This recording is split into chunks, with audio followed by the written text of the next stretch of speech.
کبیرہ گناہوں میں ایک بہت بڑا جرم اور بہت بڑا گناہ رمضان کا روزہ بغیر کسی شرعی عذر کے نہ رکھنا۔ حدیث میں ہے رسول اللہ صلی اللہ علیہ وسلم نے فرمایا من افطر رمضان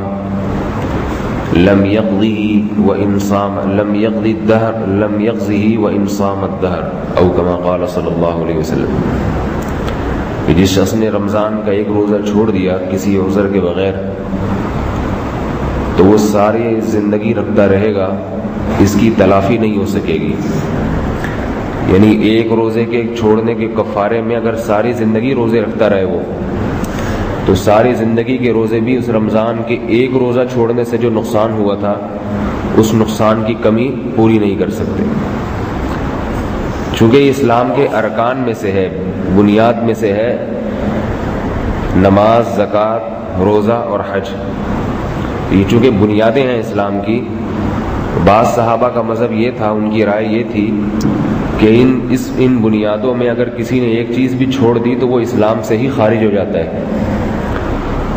ان میں حضرت عبداللہ بن عباس رضی اللہ تعالیٰ عنہ بھی ہیں۔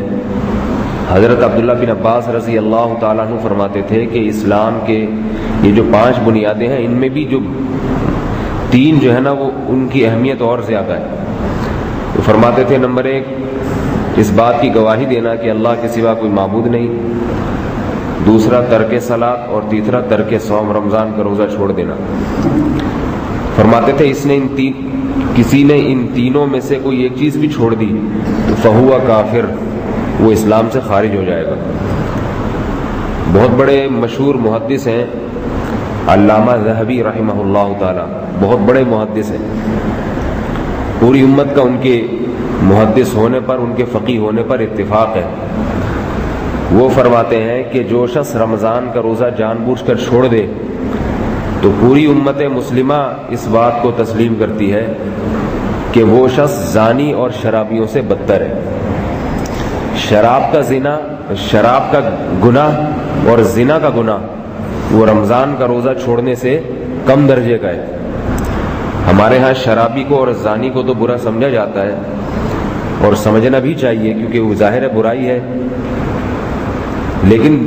روزہ چھوڑنے والے کو اتنا برا نہیں سمجھا جاتا۔ اور پھر بدترین جرم یہ ہے کہ روزہ چھوڑ کے دوسروں کے سامنے کھا بھی رہا ہو۔ پھر آج فیشن بن چکا ہے،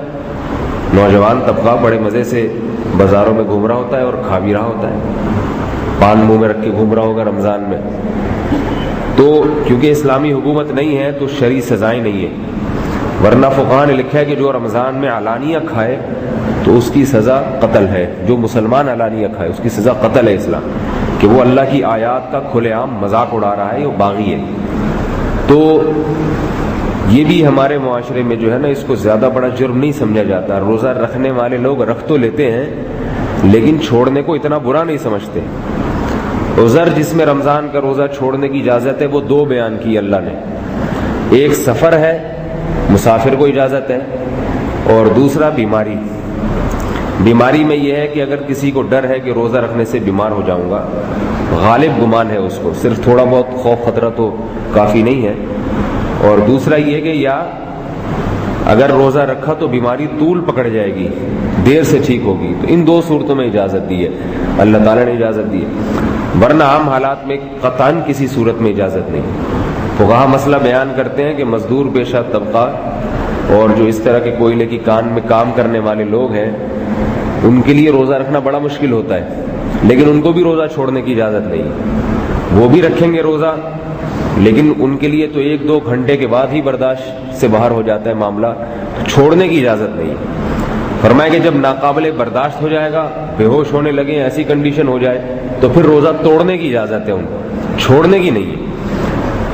تو یہ جو ہے نا بہت بڑا جرم ہے، اس لیے اس سے اجتناب کرنا چاہیے۔ جیسا اس جرم کے ارتکاب پر یہ جو آپ کوئی شخص روزہ چھوڑ دے ارتکاب پر گناہ ہے، تو ایسا ہی اللہ نے اس پہ ثواب بھی رکھا ہے۔ رسول اللہ صلی اللہ علیہ وسلم نے فرمایا کہ اللہ تعالیٰ ارشاد فرماتے ہیں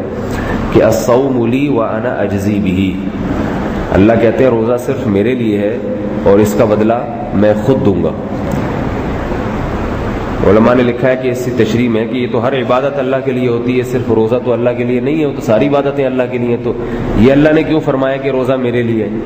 تو علماء نے اس کا جواب لکھا اس اشکال کا کہ باقی عبادتوں میں ریاکاری ممکن ہے، روزے میں دکھلاوا ممکن نہیں ہے۔ روزہ اگر کسی کو دکھانے کے لیے رکھا جائے تو ممکن نہیں ہے، کیونکہ اتنے مواقع ملتے ہیں روزہ توڑنے کے انسان کو کہ اگر کسی کو دکھانے کے لیے رکھے گا تو غسل خانے میں جا کے پی لے گا تھوڑا سا پانی، بیت الخلاء میں بیٹھ جائے گا، وہاں نلکے سے کچھ بھی پی سکتا ہے۔ تو اتنے آرام سے روزہ توڑنے کے اس کو مواقع اتنے جگہ ملتے ہیں کہ اگر اللہ کی رضا اس میں بالکل مقصود نہ ہوتی تو وہ شام تک روزے کی تکمیل نہ کرتا۔ تو اس لیے یہ ایسی چیز ہے جس میں جو خالصتاً لوگوں کو دکھانے کے لیے نہیں ہو سکتا۔ اور دوسری بات یہ کہ رسول اللہ صلی اللہ علیہ وسلم نے فرمایا کہ جنت میں ایک مقام ایسا ہے، ایک دروازہ ایسا ہے جو صرف اللہ نے روزے داروں کے لیے رکھا ہے، وہ ایسا مقام ہے، اور اس کا نام ہے اس دروازے کا ریان۔ ریان کہتے ہیں سیراب کرنے والا۔ چونکہ روزے دار آدمی اپنے آپ کو دن بھر سیراب نہیں کر پاتا، بھوکا پیاسا رہتا ہے، تو اللہ نے اس کی سیرابی کے لیے جنت میں ایک مخصوص مقام رکھا ہے کہ وہاں یہ سیراب ہی ہوتا رہے گا۔ صحابہ کرام جب روزے کی فضائل سنتے تھے، قرآن مجید میں بھی اللہ نے اہل ایمان کی علامات بیان کی ہیں کہ التائبون العامدون الحامدون السائحون، کہ اہل ایمان جو ہیں وہ گناہوں سے توبہ کرنے والے، اللہ کی حمد و ثنا کرنے والے اور کثرت سے روزے رکھنے والے ہوتے ہیں۔ تو صحابہ کرام نے جب روزے کی فضائل سنے اللہ کے رسول سے اور خود نبی کا عمل بھی دیکھا کہ اللہ کے نبی کتنی کثرت سے روزے رکھتے ہیں، صرف رمضان کے نہیں، رمضان کے علاوہ بھی آپ بہت کثرت سے نبی علیہ السلام روزہ رکھتے تھے، تو صحابہ کرام روزوں میں بہت حریص ہوا کرتے تھے، ایک دوسرے سے آگے بڑھنے کی کوشش کرتے تھے۔ ایک حدیث میں ایک صحابی رسول اللہ صلی اللہ علیہ وسلم کے پاس آئے، عرض کیا کہ یا رسول اللہ، اچھا یہ بھی دیکھ لے کہ یہ عرب کی گرمی کے روزے ہیں، یہ ہمارے روزے نہیں ہیں، اور اس وقت ایئر کنڈیشن نہیں تھا، آج جو سعودی عرب میں اور مکہ مدینہ میں اے سی لگے ہوئے ہیں، روزے کا پتہ ہی نہیں چلتا وہاں لوگوں کو، تو یہ وہ دور نہیں تھا، عرب کی ریگستان والی گرمی تھی، اس وقت صحابہ نبی سے آ کے روزے کے بارے میں پوچھتے تھے۔ ایک صحابی آئے، عرض کیا یا رسول اللہ، میں ساری زندگی روزے رکھنا چاہتا ہوں، کوئی دن ایسا نہ ہو جس میں میں افطار کروں، پوری زندگی کے لیے نظر ماننا چاہتا ہوں کہ میں روزے رکھوں گا۔ آپ نے فرمایا کہ نہیں، اس میں کچھ کمی کرو۔ پھر انہوں نے کہا یا رسول اللہ، اچھا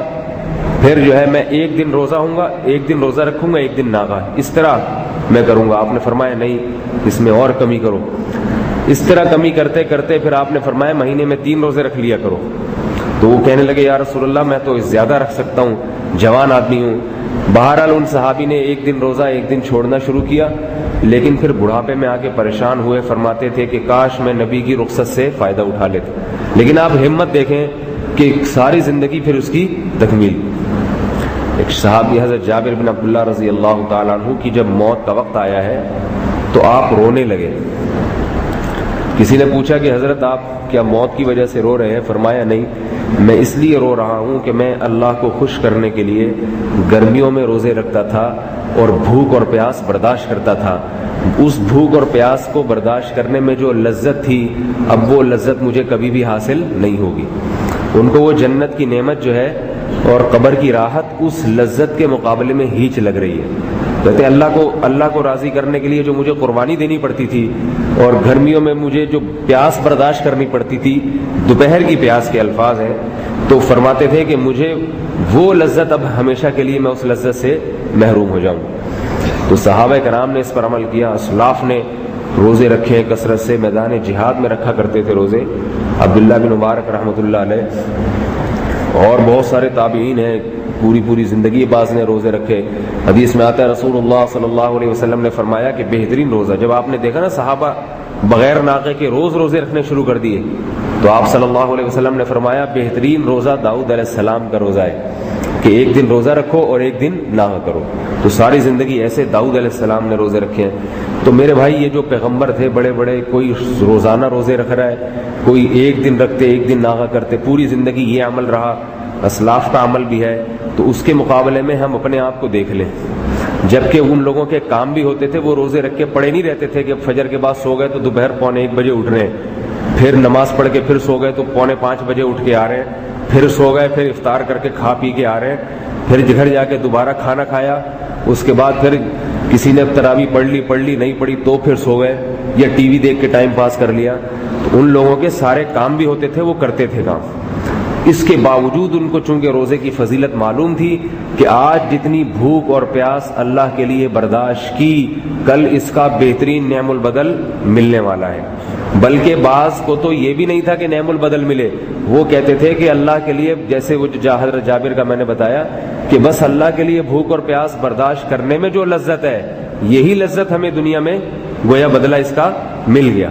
یہ لذت ہی ہے جو روزے کا بدلہ ہے۔ اور اللہ کے رسول صلی اللہ علیہ وسلم نے فرمایا کہ للصائم فرحتان،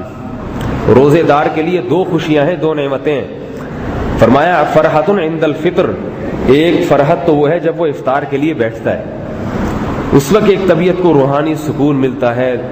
سارا دن کا بھوکا پیاسا جب اللہ کے لیے کھانے کی، اللہ کے لیے بھوکا تھا، اب اللہ ہی کے لیے کھا رہا ہے،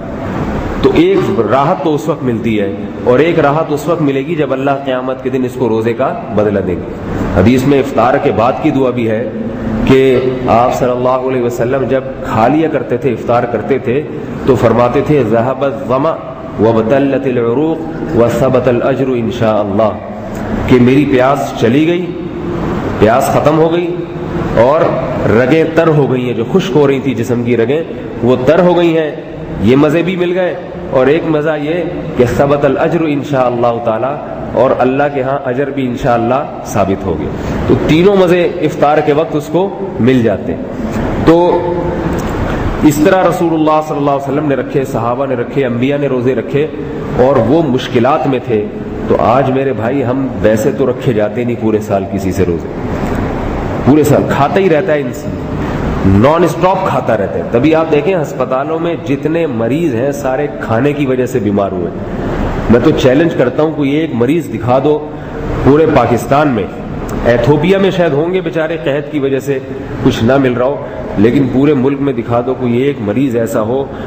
جو بیچارے کو روٹی نہ ملی ہو اس لیے ہاسپٹل میں ایڈمٹ ہو گیا ہو۔ اور ایسے آپ کو ہزاروں ملیں گے، بلکہ سارے ہی ایسے ملیں گے، کسی نے کوئی غلط چیز کھا لی، کسی نے کچھ کھا لیا، کسی نے کچھ کھا لیا، اس کی وجہ سے بیمار ہو گیا۔ تو سارا سال اللہ کھلا رہا ہے اور ہم بھی کھا رہے ہیں۔ وہ تو اللہ نے آپشن رکھا، سارا سال رکھنا ہے رکھو، نہیں رکھنا نہیں رکھو، تمہاری مرضی، تمہیں آخرت کا کتنا شوق ہے یہ تمہارے اوپر ہے، لیکن ایک مہینہ کہہ دیا یہ رکھنے پڑیں گے۔ فمن شہید منکم الشہر،